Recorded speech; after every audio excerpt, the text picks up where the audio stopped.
नमस्कार साथियों, हंस वाहिनी के इस YouTube चैनल पर आप सभी लोगों का हार्दिक स्वागत है।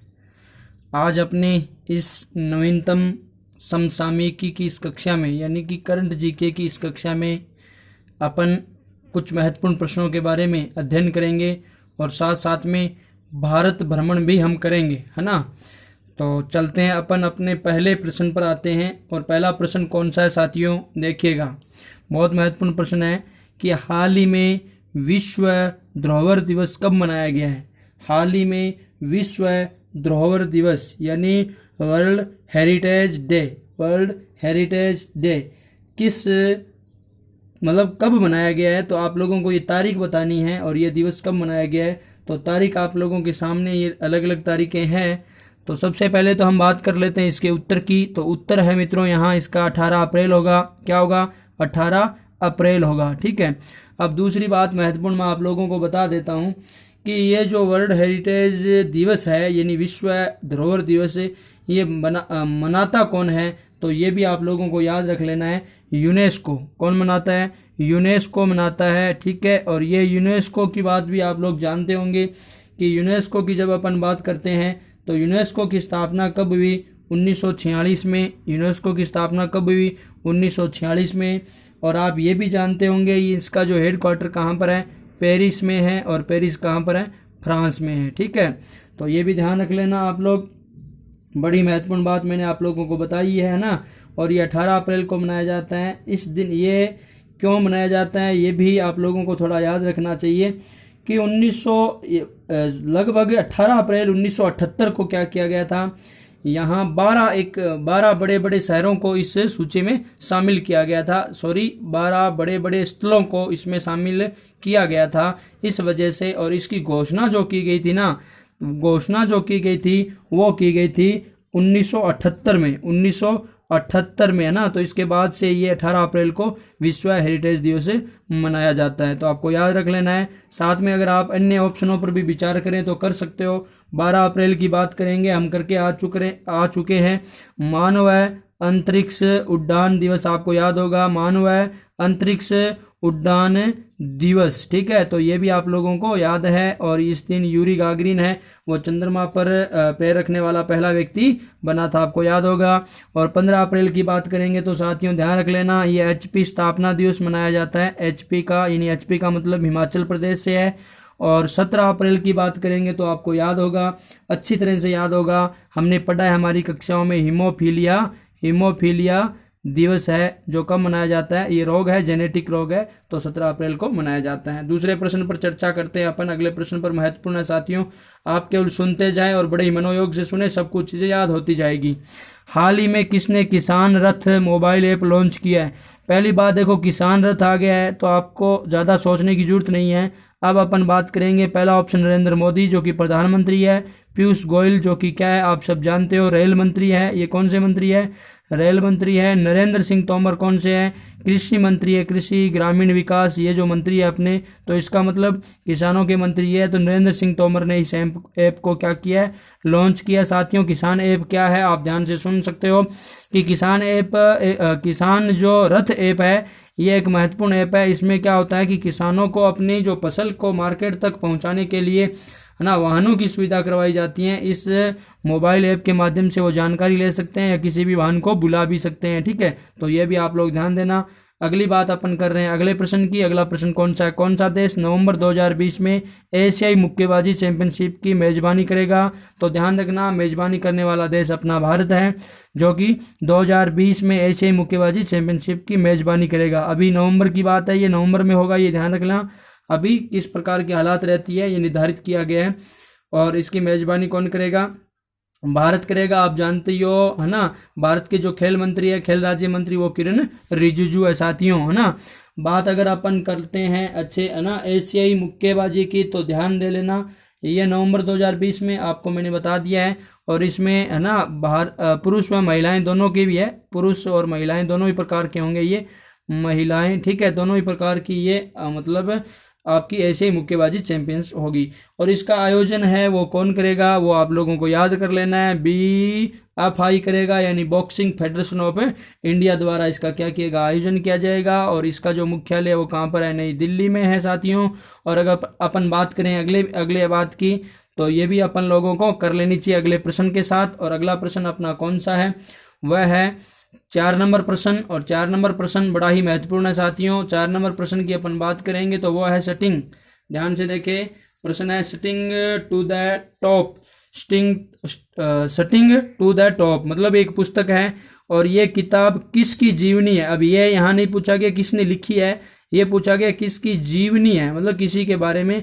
तो ये एक अपने बैडमिंटन खिलाड़ी है जिसका नाम है PV सिंधु। तो ये आप लोगों को थोड़ा ध्यान दे लेना है, PV सिंधु के बारे में ये क्या की गई है, लिखी गई है। PV सिंधु की जीवनी है, और लिखने वाले व्यक्ति का नाम है कृष्णा स्वामी। क्या नाम है, कृष्णा स्वामी। एक क्या है, जर्नलिस्ट है, एक पत्रकार है कृष्णा स्वामी, है ना।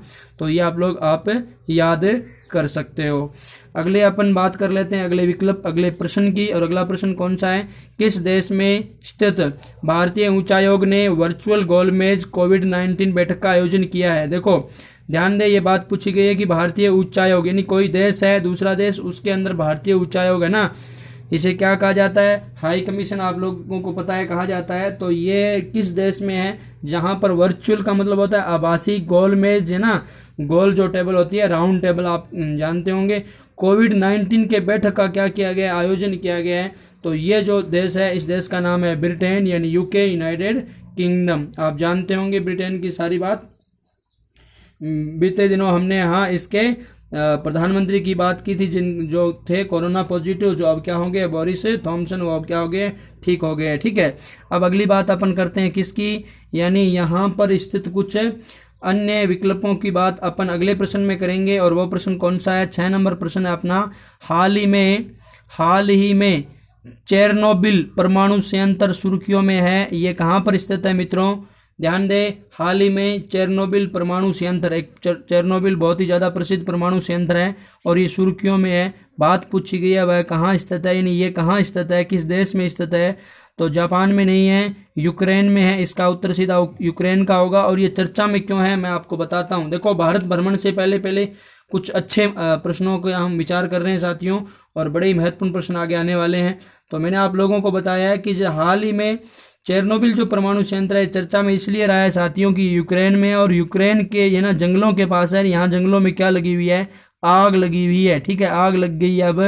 तो ये खतरनाक इसलिए हो गया, एक तो ये परमाणु संयंत्र है, और यहाँ पर जब आग लग गई, अगर जो आग इनके पास पहुंच गई तो हालात क्या होगी, आप लोग अच्छी तरह से जानते होंगे। तो कहने का मतलब इसलिए चर्चा में कहाँ है, यूक्रेन के है ना। ये यूक्रेन का क्या है, आप लोग अच्छी तरह से जानते हो, परमाणु संयंत्र है। इसके पास जंगलों में क्या लगी हुई है, आग लगी हुई है। इस वजह से ये क्या है, सुर्खियों में है।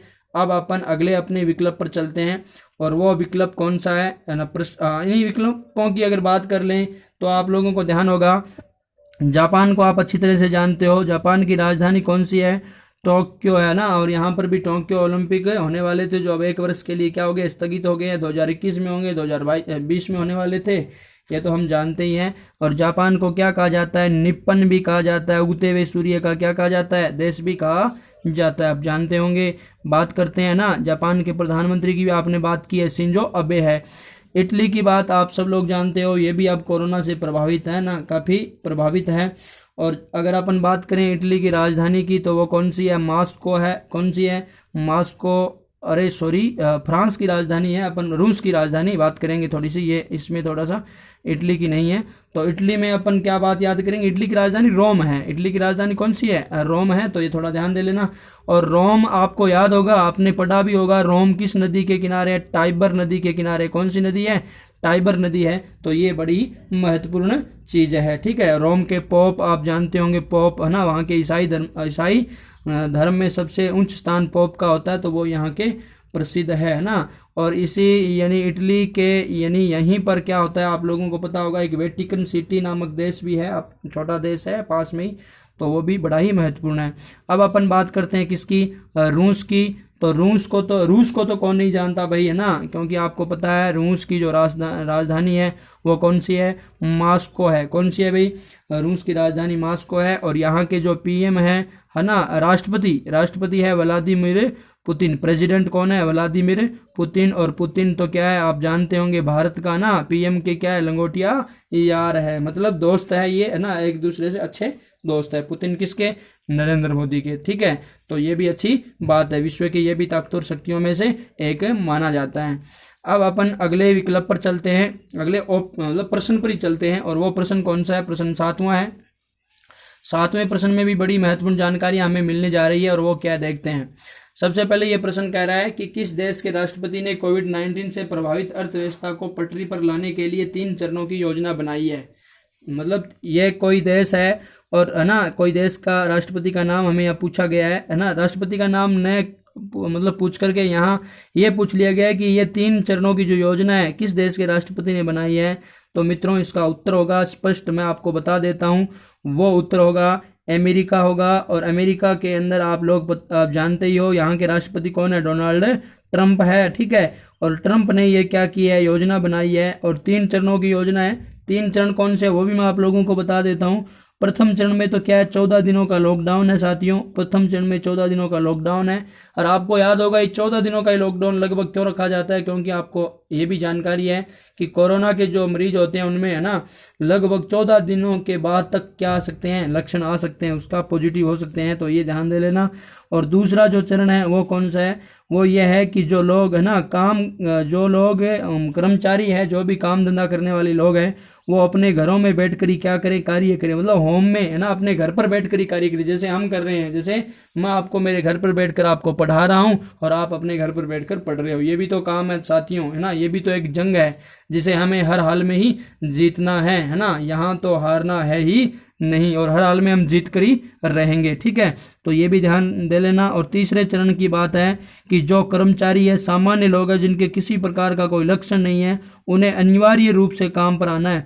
और ये काम क्यों किया गया, आपको ध्यान है, ये काम किया गया है कोविड-19 से प्रभावित अर्थव्यवस्था को वापस पटरी पर लाने के लिए, क्योंकि बड़े बड़े देशों की अर्थव्यवस्था इससे क्या हो गई है, चौपट हो गई है, तो वापस पटरी पर लाना जरूरी है। अब बात करते हैं अपन और महत्वपूर्ण मुद्दों की। यह तीनों चरण आपके, मुझे लगता है याद होगे, बड़े महत्वपूर्ण है, तीनों चरण है। और किसके चरण की बात हमने की है, अमेरिका के जो राष्ट्रपति है, जो 3 चरणों में अपनी अर्थव्यवस्था को वापस पटरी पर लाना चाहते हैं, डोनाल्ड ट्रंप है। भारत के ये क्या मित्र है, बीते आप लोगों को याद होगा कोरोना से ठीक पहले यहाँ इन्होंने लगभग क्या की थी, आपको याद होगा, यात्रा भी की थी भारत की, है ना, ताजमहल का भी भ्रमण किया था। और उधर आपको याद होगा सरदार सरोवर बांध, है ना, वहां पर भी ये लोग गए थे, ठीक है। तो अब अपन बात करते हैं अगले प्रश्न पर, और अगला प्रश्न अपना कौन सा है, 8वां प्रश्न है। और 8वां प्रश्न हमें क्या कह रहा है, 8वां प्रश्न हमसे ये पूछना चाह रहा है कि भारत ने अपना, देखो एक बहुत अच्छा प्रश्न, मैंने करंट जीके का नहीं लेकिन फिर भी डाला है, लेकिन इस, है ना, स्थापना की बात आती है। भारत ने अपना पहला उपग्रह, पहला क्या है, उपग्रह है जिसका नाम क्या, आर्यभट्ट, कब प्रक्षेपित किया था, भारत ने अपना पहला उपग्रह आर्यभट्ट कब प्रक्षेपित किया था। तो साथियों आप लोगों को इसकी क्या याद रखनी है, तारीख याद रखनी है, और तारीख के साथ साथ सन बहुत जरूरी है। तो मैं आप लोगों को उत्तर बताता हूँ, 19 अप्रैल 1975 ईस्वी को भारत ने अपना क्या किया, पहला, है ना, भारत ने अपना पहला उपग्रह, प्रथम उपग्रह आर्यभट्ट क्या किया, प्रक्षेपित किया। तो ये आप लोगों को याद होगा अच्छी तरह से।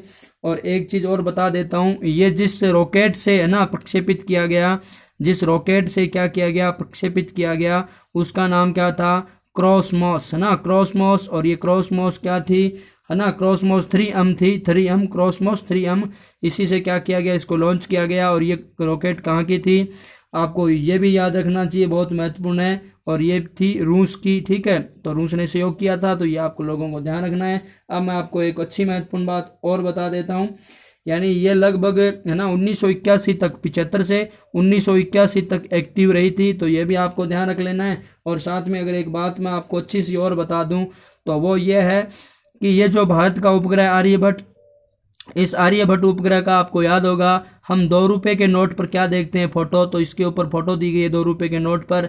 और एक चीज़ और ध्यान रख लेना, 2000 के नोट पर, है ना, 2000 के नोट पर किसकी फोटो है, मंगलयान की। किसकी है, मंगलयान की। तो ये भी आपको याद रखना है साथ साथ में।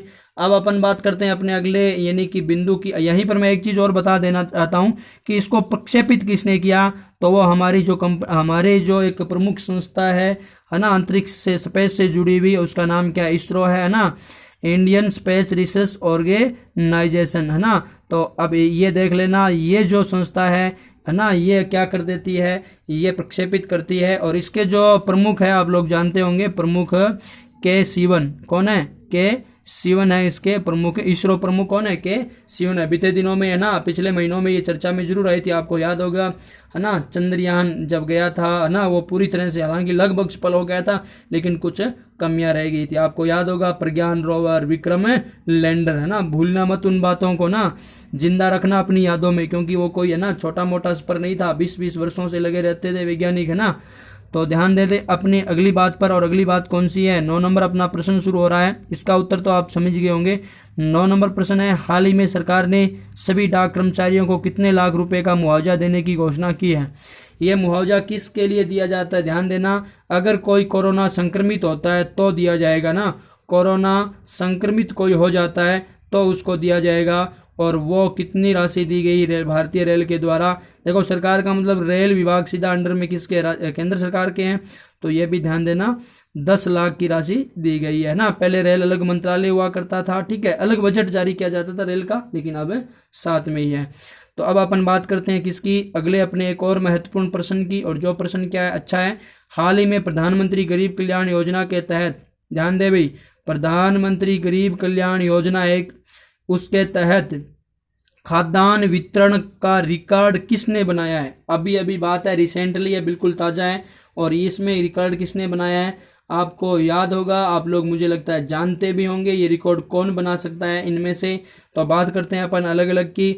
मध्य प्रदेश की अपन बात करते हैं, ये तो आप सब जानते हो, जिसकी राजधानी क्या है, भोपाल है, मुख्यमंत्री शिवराज सिंह चौहान है। और हमने भारत भ्रमण में इसको क्या कर लिया है, पढ़ लिया है। भारत भ्रमण में हमने क्या कर लिया, इसको पढ़ लिया है।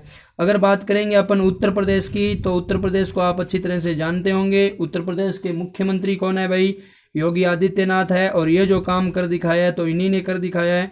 तो यूपी ने क्या काम कर दिखाया है, ये जो काम कर दिखाया जो मैंने आपको अभी बताया है, ये क्या है, ये है प्रधानमंत्री गरीब कल्याण योजना के तहत वितरण का रिकॉर्ड किसने बनाया है। और ये रिकॉर्ड किस प्रकार बनाया है, ये चीज़ मैं आप लोगों को बता देता हूँ। जैसे कि ना, लगभग अपन बात करें, यूपी में एक दिन में ये जो रिकॉर्ड है, ये क्या बना है, एक दिन में बना है ना। कितने दिन में बना है, एक दिन में बना है। और कैसा रिकॉर्ड बना है कि एक दिन में 71.62 लाख, ध्यान देना, एक दिन में 71.62 लाख, ठीक है, 71,62,000 हो सकता है। तो ये है, तो इसके तहत क्या हुआ है कि इन लोगों को, ये परिवार है, इतने परिवार, इस परिवार के लगभग 3 करोड़ लोग, कितने करोड़ लोग, 3 करोड़ लोग, है ना, 3 करोड़ लाभार्थी थे। उनको एक तारीख है जिसका नाम है 16 अप्रैल, कितना है, 16 अप्रैल को क्या काम किया, आपको पता है क्या, सभी लोगों को 1.5 लाख मिलियन, है ना, मीट्रिक टन वितरण किया। 1.5 लाख मीट्रिक टन का क्या कर दिया, वितरण किया। तो ये एक बहुत बड़ा रिकॉर्ड हो गया। और यूपी की योगी सरकार है, ये इस काम को कर दिखाई, क्योंकि लॉकडाउन में आप सब जो लोग जानते ही होंगे, गरीब लोगों के लिए बड़ी ही ये भयानक और दर्दनाक है। मित्रों, अगर आप लोगों के आसपास भी कहीं कोई गरीब जो लोग हैं, तो उनकी सहायता करना भी न भूलना, क्योंकि गरीब सेवा और नर सेवा ही क्या है, नारायण सेवा है साथियों। बात देखो बड़ी महत्वपूर्ण है। और यूपी की सरकार ने ऐसा काम कर रहे हैं, मैं ये नहीं कह रहा हूँ अन्य सरकारें नहीं कर रही है, सारी सरकारें, है ना, भरसक प्रयास कर रही है ना, उसमें ये थोड़ा अग्रणी है, क्योंकि एक इतना बड़ा स्टेट होने के बावजूद ना 23 करोड़ के आसपास जनसंख्या होने के बावजूद, और वहाँ कोरोना के जो मरीज है कुल 900 ही मरीज है पूरे, है ना, पूरे के पूरे राज्य में। ठीक है, तो ये एक बड़ी ही वैसे तो अच्छी बात है कि अपने यहाँ इस प्रकार के नियंत्रण और संचालक करने वाले लोग बैठे हैं। हमारे राज्य के जो मुख्यमंत्री हैं अशोक गहलोत, वो भी अच्छा प्रयास कर रहे हैं। बात उनकी भी करेंगे, उन्होंने क्या किया। चलते हैं अपने अगले प्रश्न पर, और अगला प्रश्न अपना यह है, कोविड-19 के लिए रैपिड टेस्टिंग करने वाला पहला राज्य। प्रश्न नंबर 11 क्या कह रहा है, कोविड-19 के लिए रैपिड टेस्टिंग करने वाला पहला राज्य यानी देश का पहला राज्य कौन सा है। तो ध्यान दें मित्रों, रैपिड टेस्टिंग की बात की जा रही है, एंटीबॉडी टेस्टिंग इसे कहते हैं, एंटीबॉडी टेस्टिंग, और इसको करने वाला जो राज्य है वो है अपना राजस्थान। ध्यान देना, अपना राजस्थान। और आप जानते होंगे राजस्थान के मुख्यमंत्री कौन है, जादूगर है। आप अच्छी तरह से जानते होंगे कौन है जादूगर, मतलब समझ गए होंगे आप लोग, जननायक कौन है, अशोक गहलोत। अब अपन बात कर लेते हैं मित्रों इन और राज्यों के, आप लोग अच्छी तरह से जानते हो। बिहार है ना, बिहार की राजधानी कौन सी है, पटना है। नीतीश बाबू वहाँ के क्या है, सीएम। और यूपी के तो आप जानते ही हो, योगी आदित्यनाथ। महाराष्ट्र की बात करेंगे तो वहाँ कौन है, उद्धव ठाकरे हैं। कांग्रेस, एनसीपी व शिवसेना के गठबंधन से बनी हुई सरकार है। यूपी में बीजेपी की है, बिहार में बीजेपी वह नीतीश कुमार के गठबंधन से बनी हुई सरकार है, और राजस्थान में कांग्रेस की है। ठीक है, अपन बात करते हैं अगले अपने महत्वपूर्ण प्रश्न पर। रैपिड टेस्टिंग के बारे में मुझे लगता है आप लोग जान गए होंगे। रैपिड टेस्टिंग एक इस प्रकार की टेस्टिंग है जिसके तहत क्या होता है कि यानी मैंने अभी बताया एंटीबॉडी टेस्टिंग होती है। ये व्यक्तियों के अंदर क्या किया जाता है कि जांच की जाती है, और उसके अंदर एक असामान्य से लक्षण कहते हैं कि हमारे शरीर के अंदर एंटीबॉडी होती है, और वो क्या होती हैं, जब किसी भी रोग का अटैक होता है वो सक्रिय हो जाती हैं। वो क्या हो जाती हैं, सक्रिय अपना काम करना शुरू कर देती हैं। तो अगर इस प्रकार के सैंपलों से जांच हो रही है और ये पाया जाता है कि इसके अपने शरीर यानी किसी व्यक्ति के शरीर की एंटीबॉडी वो क्या है, सक्रिय हो रही है ज़्यादा ही, तो ये अंदाज़ा लगाया जा सकता है कि ये लोग क्या है, कोरोना से संक्रमित है। लेकिन ध्यान दें मेरी बात को, ये कोई प्रामाणिक कोई निष्कर्ष नहीं है ये। ठीक है, तो अब अपन बात चलते हैं, इससे कुछ हेल्प मिल जाती है बड़े क्षेत्र में। और अपन बात करते हैं अगले प्रश्न की, और अगला प्रश्न बड़ा ही इंटरेस्टिंग सा है और आनंददायक भी है। और वह कौन सा है, हाल ही में IMF है ना, आपको मैंने बताया अंतर्राष्ट्रीय मुद्रा फंड है ना, कोष की बात की है।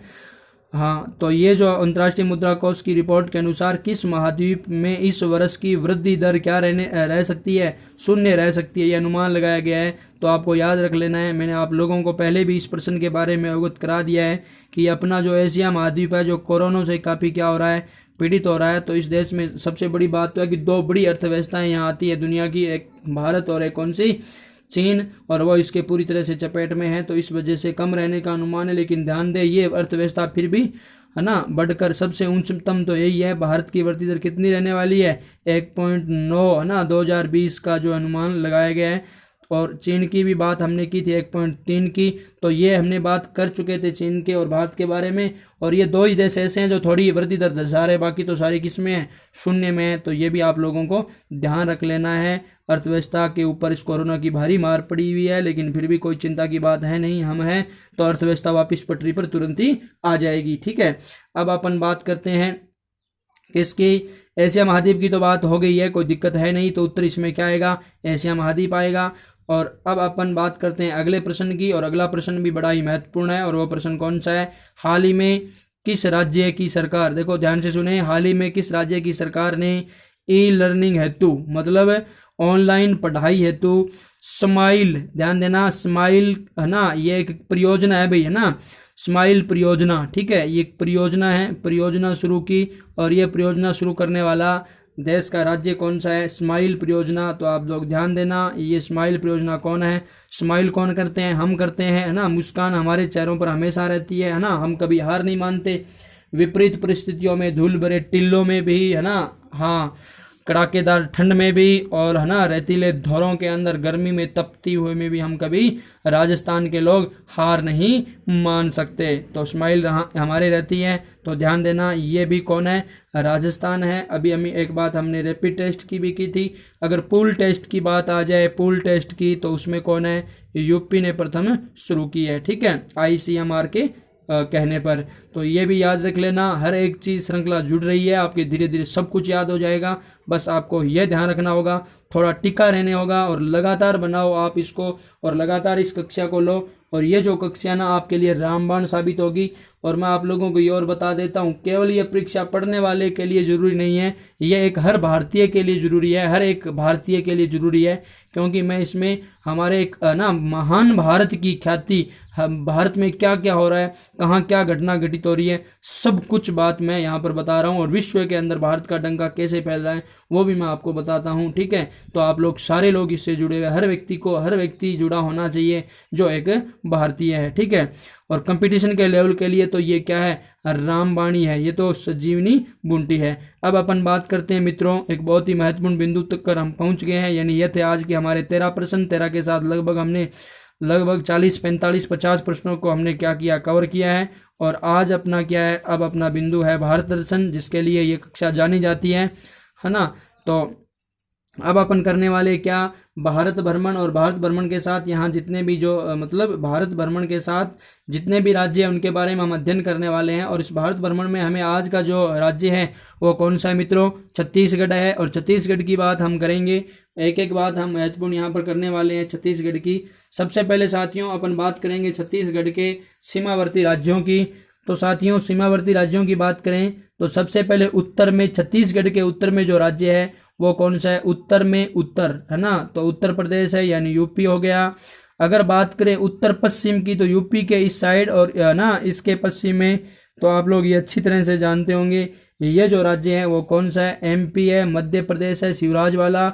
और अगर अपन बात करें पूर्व की, यानी इसके पूरी तरह से पूर्व की, तो पूर्व में भी है ना राज्य है, 2 राज्य ध्यान दे लेना, एक तो ओडिशा, एक तो कौन सा है ओडिशा, और एक कौन सा है अपन बात करेंगे तो वो किसकी, झारखंड की। किसकी बात करेंगे, झारखंड की, तो वो भी है। और जब अपन बात कर लेंगे दक्षिण की, इसके दक्षिण में कौन स्थित है, तो आप लोग याद कर लेना दक्षिण में 2 राज्य स्थित है, एक तो एपी, एपी का मतलब यहाँ आंध्र प्रदेश है, ध्यान देना, अरुणाचल प्रदेश नहीं है, आंध्र प्रदेश है। और एक है टीएल, टीएल का मतलब यहाँ तेलंगाना है। ठीक है, टीएल का मतलब क्या है भाई, तेलंगाना है। अब रुको आप थोड़ा सा ध्यान दो, आंध्र प्रदेश और तेलंगाना, ठीक है, बिल्कुल सही है। अब अपन बात करेंगे पश्चिम की, तो पश्चिम के अंदर स्थित कौन है, महाराष्ट्र है ना, उद्धव ठाकरे वाला महाराष्ट्र, मराठों वाला महाराष्ट्र। ठीक है, तो ये अपना अब क्या चल रहा है, भारत दर्शन चल रहा है साथियों। सबसे पहले अपने छत्तीसगढ़ की बात की थी, अब छत्तीसगढ़ की प्रथम जो महत्वपूर्ण बात है वो हमें जाननी चाहिए,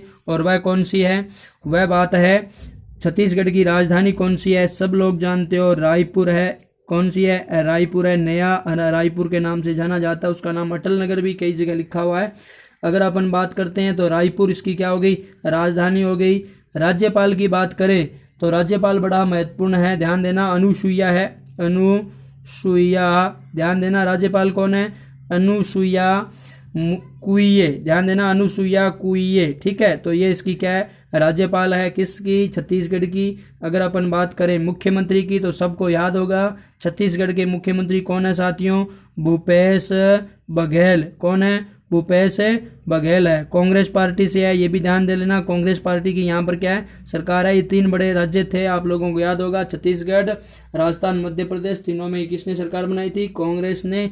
और अब एक एमपी उनके हाथ से चला गया है। ठीक है, अब अपन बात करेंगे क्षेत्रफल की, तो क्षेत्रफल में आप लोग हमेशा ही बड़े बड़े आंकड़े याद कर लेना। जैसे ये पूरा आंकड़ा है तो आप लोगों को इसको बड़ा आंकड़ा याद कर लेना है, 1,35,000, सीधा याद करो, 1,35,192, तो 1,35,000 ये इसका क्षेत्रफल है। और क्षेत्रफल में भारत में कौन सा स्थान है, 9वां स्थान है। कौन सा स्थान है, 9वां स्थान है। अब अपन अगले प्रश्न के ऊपर विचार करें तो वो भी महत्वपूर्ण है, और वो कौन सा है, अगर अपन बात करें जनसंख्या की, तो जनसंख्या में साथियों इस जो जिले के पास है 2 करोड़, ध्यान देना, बड़ी बड़ी मैटर आप लोग याद करो, 2,55,00,000, 2,55,00,000 पब्लिक है, यानी जनसंख्या सारी 2,55,00,000 है। आगे 45,000 आपको दिखाई दे रहा है, तो लगभग 2,55,45,000, 2,55,45 याद रह जाएगा। और भारत में ये स्थान कौन सा है, 17वें स्थान पर है जनसंख्या में, कौन से स्थान पर, 17वें स्थान पर, ठीक है। अब अपना एक और महत्वपूर्ण बिंदु आपके सामने आया, वो कौन सा है, सबसे बड़ा शहर कौन सा है छत्तीसगढ़ का। तो ध्यान देना, इसी की राजधानी है और जिसका नाम अभी हमने पढ़ लिया रायपुर ही सबसे बड़ा यहाँ पर क्या है, शहर है छत्तीसगढ़ का, ठीक है। अब अपन बात करते हैं छत्तीसगढ़ की राजभाषा की साथियों। तो राजभाषा की अपन बात करेंगे तो हिंदी है, कौन सी है, हिंदी यहाँ की क्या राजभाषा है, अधिकतर लोगों के द्वारा बोली जाने वाली राजभाषा है। और ध्यान देना, कई बार यहाँ कुछ लोग हिंदी की उपभाषा बोलते हैं और वो उपभाषा कौन सी है, छत्तीसगढ़ी है। कौन सी है, छत्तीसगढ़ी है, नाम सही है, ठीक है। अब अपन बात करेंगे लोकसभा सीटों की साथियों। तो लोकसभा सीटों की बात करें तो कुल 5 लोकसभा सीट यहाँ हैं। अगर बात करें राज्यसभा सीटों की तो 11 है। और अभी हमने पिछले में हमने बात की थी एमपी में, है ना, तो वहाँ पर भी ध्यान देना। और एक चीज़ मैंने आप लोगों को बताई थी, और वो कहाँ पर, अपने राजस्थान की। तो राजस्थान में कितनी थी, सब लोग जानते हो, राज्यसभा की सीटें राजस्थान में 10 हैं। और विधानसभा की बात करें, ये बहुत महत्वपूर्ण प्रश्न है, यहाँ विधानसभा की जो कुल सीटें हैं वो कितनी हैं, वो 90 सीटें हैं, ठीक है। सरकार किसकी है, कांग्रेस की है, ठीक है। अब अपन बात करेंगे उच्च न्यायालय की साथियों, है ना, मतलब छत्तीसगढ़ उच्च न्यायालय कहाँ स्थित है, जैसे हमारे राजस्थान का उच्च न्यायालय कहाँ पर है, जोधपुर में, उसकी एक खंडपीठ कहाँ है, जयपुर में है, ठीक है। तो या पिछले जो कक्षाओं में मैंने एक प्रश्न पूछा था, कुछ अभ्यर्थियों ने अच्छा उत्तर दिया, है ना, इसीलिए उनको धन्यवाद। इसी प्रकार लगे रहो, आपको सफलता से कोई नहीं रोक सकता, ठीक है। तो उच्च न्यायालय की बात करेंगे तो यह है बिलासपुर, कौन सा है, बिलासपुर में यहाँ इनका क्या है, उच्च न्यायालय, ध्यान देना। अब बात करेंगे गठन की, गठन कब हुआ, तो कल ही मैंने आप लोगों को बताया था, कल हम मध्य प्रदेश पढ़ रहे थे तो उसी से ये क्या हुआ था अलग। तो 1 नवंबर कब, 2000 को इसका क्या हुआ है, गठन हुआ है। 1 नवंबर 2000 को इसका क्या हुआ है, गठन हुआ है। और जिले की बात करेंगे साथियों तो जिले 28। और जब ये है ना मतलब गठन हुआ था उस समय जिले कितने थे, 16। कल हमने बात की थी, उस समय जिले कितने थे, 16। एमपी से ये अलग हुआ है, ये भी आप लोगों को याद है और आपने याद कर लिया है। अब अपन बात करेंगे इसकी और महत्वपूर्ण बातें। अगर अपन बात कर लेते हैं प्राचीन, है ना, नामों की बात करें, इसमें मतलब प्राचीनतम कुछ चीजें मैं आप लोगों को बता देता हूँ सीधा। दक्षिण कौशल, है ना, आप लोगों को याद होगा महाजनपद काल में एक कौशल क्या था, महाजनपद था। तो कौशल बाद में 2 भागों में बंट गया, दक्षिण कौशल, है ना। ये जो दक्षिण कौशल है यही आगे चल करके क्या हो गया, आपको याद रख लेना है। यहाँ 36 गढ़ थे बड़े बड़े और बाद में ये गढ़ों की संख्या बढ़ भी गई, तो ये छत्तीसगढ़ के नाम से ये क्या है, आप लोगों को ध्यान देना, 36 गढ़ों के नाम से इसका नाम क्या पड़ा, छत्तीसगढ़ पड़ा। ये भी आप लोगों को याद हो गया। अगर अपन बात करें मत्स्य पुराण में भी इसका उल्लेख मिलता है, महाभारत में भी इसका उल्लेख मिलता है और रामायण में भी उल्लेख मिलता है। याद होगा रामायण के अंदर आप लोगों ने एक पात्र पढ़ा होगा, श्रृंगी ऋषि। कौन से ऋषि, श्रृंगी ऋषि, जिसने, है ना, दशरथ के लिए पुत्रेष्टि, है ना, पुत्र प्राप्ति का यज्ञ किया था, तो इस श्रृंगी ऋषि ने किया था। उसका आश्रम भी कहाँ पर है, छत्तीसगढ़ में भी है। और एक बात मैंने बताई, 639 ईस्वी में हवेन सांग के यात्रा वृत्तांत में इसका वर्णन मिलता है। और कालिदास, महाकवि कालिदास का जन्म भी कहाँ होता है, छत्तीसगढ़ में होता है। तो ये भी बड़ी महत्वपूर्ण बात है। अगली बात की अपन चर्चा करते हैं और वह कौन सा है, राष्ट्रीय उद्यान। राष्ट्रीय उद्यान मैंने आपको एक दिन पहले कक्षा में भी बता चुका हूं मैं, इंद्रावती है, गुरु याद रखना, गुरु घासीदास राष्ट्रीय उद्यान है। एक है कांगेर घाटी राष्ट्रीय उद्यान। 3 है इंद्रावती, गुरु घासीदास, कांगेर घाटी राष्ट्रीय उद्यान। कहाँ का है, छत्तीसगढ़ का है। अब एक बात मैंने लिखी, अनुसूचित जनसंख्या का प्रतिशत कितना है, लगभग 30.61%। 30% जो जनसंख्या यहाँ कौन सी है, आदिवासी बहुल इलाके की आती है। तो आदिवासी अनुसूचित जनसंख्या मैंने आपको बताई है। अगर इसके उपनाम की बात करें तो वो कौन सा है, धान का कटोरा है साथियों। बड़ी महत्वपूर्ण बातें हमने आज की इस कक्षा में की है साथियों। आप लोग मुझे जरूर बताना कि हमारा ये जो करंट जीके की कक्षा है वह साथ साथ में भारत भ्रमण है वो कैसा चल रहा है।